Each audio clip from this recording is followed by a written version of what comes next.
morning and welcome to Mayor's Weekly. We're pleased to be with you as we begin calendar year 2023. And we've been away for a few sessions for the holiday season, and pleased to be back with you and excited about the prospects of 2023 being a good year for the city. We can see some challenges on the horizon, but we can't be deterred by that. We move forward. And joining me today is Kathy Chambliss. Everybody knows our city clerk and chief financial officer. And what we want to talk with you about this morning is give you an update on City Hall. Kathy, probably for a year, maybe a year ago, we started talking about a new City Hall when it was nothing more than an ideal. That is true. What we can report to you this morning that evidence of that becoming a reality will show up probably in the next 2 or 3 days. Is that right? I think so. But Kathy, before we get into that, let's kind of review, and we won't go back through the 4-point plan and whatever, but what we know is funding for the new city hall's in place. Correct.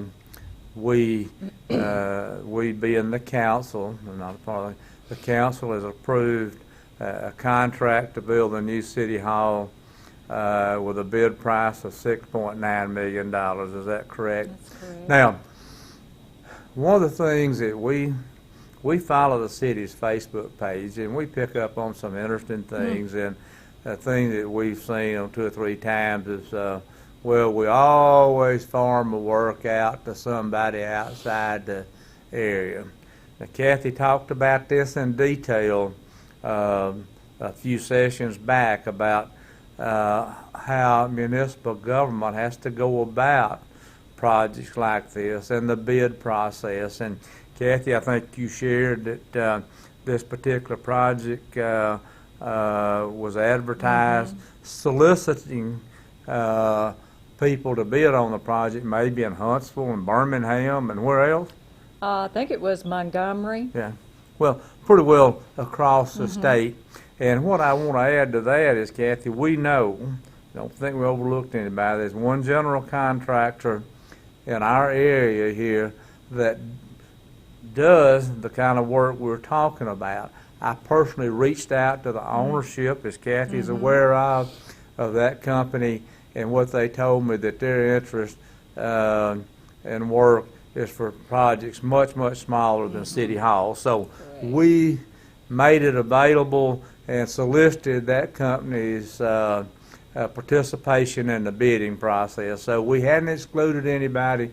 We're in full compliance with the law, and anybody that would say otherwise is way off track in a major way. We full compliance with the law, and like I said, the only general contractor in our area was contacted asking them to bid on the project.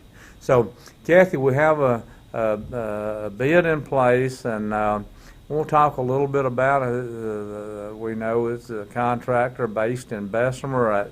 About the contractor, maybe a little bit about our meeting yesterday. Yes, sir. We did meet with the contractor yesterday, which is Costin Construction Company. We met with the general manager as well as the project manager that will be on site for our project at Share. We learned that the contractor's very anxious to get started. We still have a few little things that have to be taken care of before he can start construction. Of course, the demolition is the first thing that people will begin to see take place. The city can do some portions of that demo. We talked about that a little bit, where our workforces will come in and do the loading and the hauling off of debris. And Also about how the facade that's around that building will be removed, and as we've learned, it'll actually probably be removed by hand. For the most part, to ensure that there's no damage to the outside stone area, as well as the rest of the facility. So we do know from our meeting yesterday that there's at least a 10-day permitting process that has to take place with ADEM, and we will soon begin to try to get that permit going just as quickly as possible. And I think, Mayor, those were I think our main points that we looked at. They did go on site yesterday with Russ Smallwood and Billy Wade, and began to look at just the general setup for the project. Right. The meeting was a good meeting yesterday. As I mentioned, we have a contract in place for $6.9 million. Rounded, our architectural fees are about $400,000, making it about a $7.3 million project. We're prepared to cover those costs. We've mentioned here, and it's worthy of mentioning again, just on the east side of that property and across the creek, we've acquired maybe 2 months ago the little building there. I think it was a nail shop or something that's vacant now, and the property there, we envision additional parking there, maybe for our employees. We envision maybe a footbridge across Town Creek. We'd do that in conjunction with Main Street, not necessarily them paying for it, but making sure it's in harmony with their development plans as we work in developing downtown Jasper. Now, to do some of the demolition under our umbrella, the contract that we signed or about to sign says there's about $350,000 of value in the demolition part of it. We will save some portion of that by doing that work under our umbrella. We have the equipment and the personnel to do that. I'm hoping that we can save enough with our folks doing the work to defray a high percentage of the architect's cost. And if we do that, I think that's a very good piece of work on our part to economize and bring this project forward. What we know about the contract, that all contracts for construction has an allowance for weather days or whatever, but generally stated in the contract, 12 months. Is that right, Kathy? That is what his contract says. Yeah. So, this time next year, we could very well be inside the city hall, and it may progress faster than that. But we're excited about that. Now, if you think about our streets, if you were standing on the front of Sherry Auditorium, you would be looking pretty much due north. That street that kind of picks up over by Jasper Water Works and Sewer Board and the Walker County Board of Education, and coming westward across the street is 17th Street. Is that right, Kathy? That's correct. Now, we have had a traffic study done, and the decision that's been made by our council at this point is that we will not permanently alter traffic flows.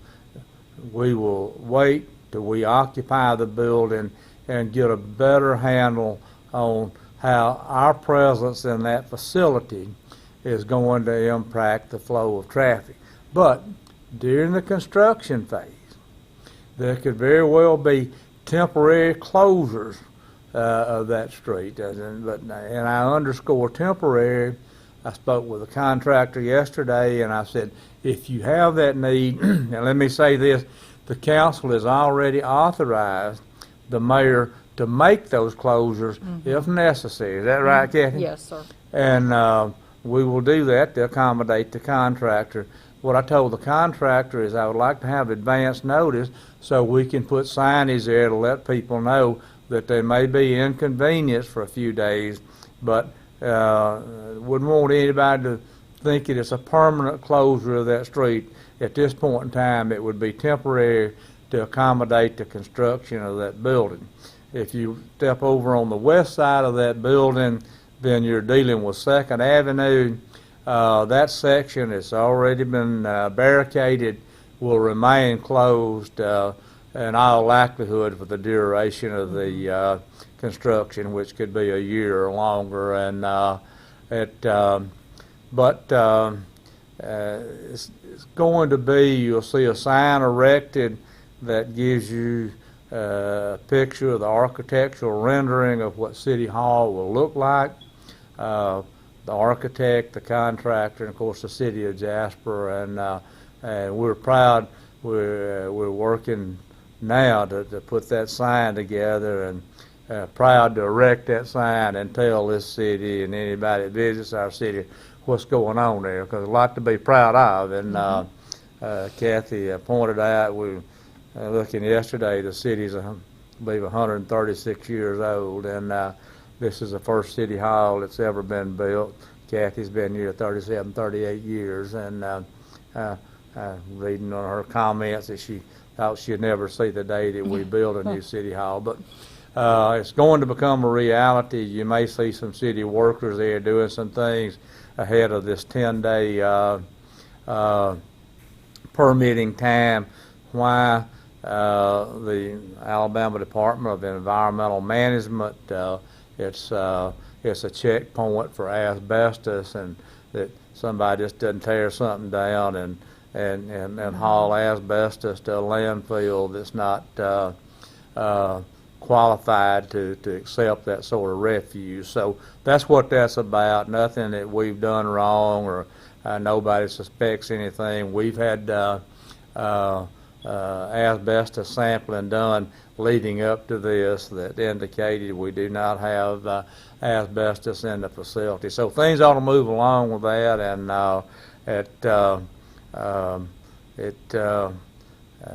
in the early days, my guess is that facility is going to be on the north side of Ugly, but as it comes back together, it's going to be really a granddad city. Your thoughts, Kathy? Well, I'm just excited that we're where we're at with this project, and we're going to have some exciting few months with this project as well as our Sportsplex project. And I hope the residents of this city are as excited as we are. There's always naysayers. That always has been, always will be. You're going to have enough parking. Yes, we're going to have enough parking. And somebody said, could you, could you have built a new city hall for that? I thought we were going to have a new, I thought we were going to have a new city hall when this got finished. It was kind of like my preacher said Sunday. He was talking about back in his earlier days in his ministry at church was looking at hiring a fellow that was an evangelist to be the preacher, and then somebody said, what do you think about evangelist? So, it's kind of like, I think we're going to have a new city hall. We'll get through, don't you? Right. So anyway, that's, but we work through all of those things, and that's to be expected. But we are on standby to answer questions as we get into this project. You drive by, you let us know, and we'll be quick to provide you answers and explanations. And if we can't do it here, we'll reach out to the contractor, architect, whatever. But it's an exciting time, and 2023 is going to be an exciting year for the city. We know now with a great deal of certainty, probably 3 major retail announcements that will maybe take place before the end of this first quarter, and top drawer announcements that you won't see in many municipalities the size of Jasper, and that points to our city popping up on the radar screen of people and meeting the requirements for these people that invest millions of dollars in their business. So again, we're here in the early days of the Mayor's Weekly. One of the foundations of this effort on Thursdays and Fridays is to dispel any rumors that might come around, and we'll stay focused on that. And again, you write to us, send us your questions, we'll answer those. And as I've said many times before, only those inquiries that are written with a poison pen will not be considered. But you have a legitimate question, you'll get an answer, and you'll get it quickly. So pleased to have you with us, and we'll look forward to being with you next week.